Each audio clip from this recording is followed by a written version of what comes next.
جمهور الزمالك عزيز الاهلاوي شايف ان ارقام حسين الشحات بالنسبه لزيزو في افريقيا ارقام مهلهله، وان حسين الشحات ما يستحقش ياخد لقب احسن لاعب داخل قاره افريقيا. طب هي ارقام زيزو ايه وارقام حسين الشحات ايه؟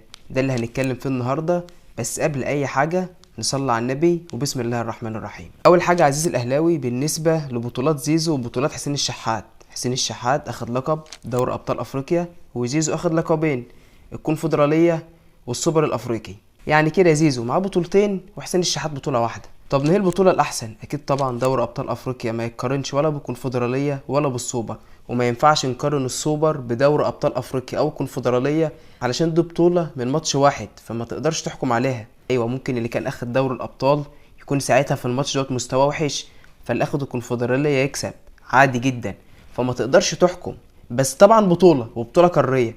بس معلش يعني انا واحد اخد دوري ابطال افريقيا بلاعب فرق في مستوى تاني، مستوى اعلى بكتير من اللي موجودين في الكونفدراليه، فطبعا هيبقى المساهمات والارقام التهديفيه هتبقى صعبه شويه عشان انا بلاعب فرقه جامده. طب هي ارقام زيزو ايه وارقام حسين الشحات ايه؟ بالنسبه لزيزو الارقام، زيزو مساهم مع الزمالك ب 22 هدف، منهم 13 جون و9 اسيست. 13 جون و9 اسيست، منهم 7 ضربات جزاء. زيزو طبعا مع ضربات الجزاء فهو جايب 7 من 13.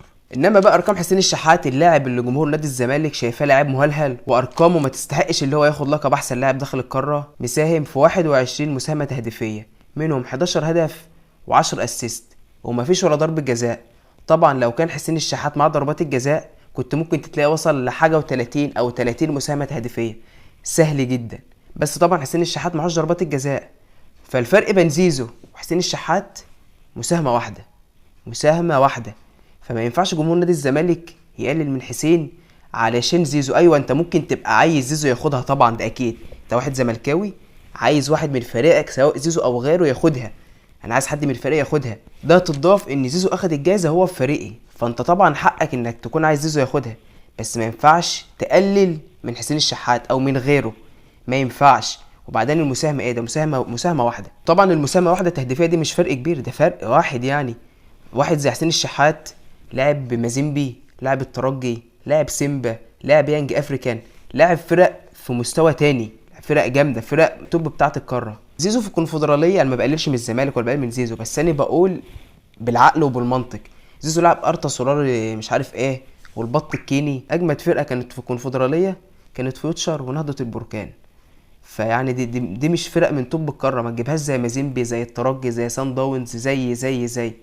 فطبعا مش بقلل من الزمالك ولا اي حاجه عشان محدش ياخد كلام غلط. طبعا واحد زملكاوي هيقول لي انت اهلاوي انت اكيد عايز حسين يكسب. انا لو انا هتكلم بالعقل وبالمنطق وبالعاطفه برضه، ما هوش حسين ولا زيزو، اللي يستحقها مصطفى شوبير.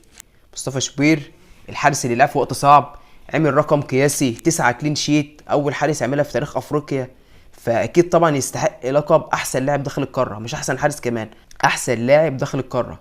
انا من وجهه نظري مصطفى شوبير اللي يستحقها. دي وجهة نظري يا عزيزي، سواء اهلاوي او زملكاوي، وطبعا الزمالك على دماغي، وانا ما بقى مش قصدي ان انا اعمل الفيديو ده تقليل من الزمالك ولا من زيزو، بس انا بتكلم بالارقام وبتكلم بالعقل وبتكلم بالمنطق. فانت برضو يا عزيزي قول له رايك في التعليقات، وشايف مين يستحق الجائزه ديت، هل الشحات، هل زيزو، هل مصطفى شوبير؟ وما تنساش تعمل له لايك وفولو سواء على التيك توك او على اليوتيوب. سلام.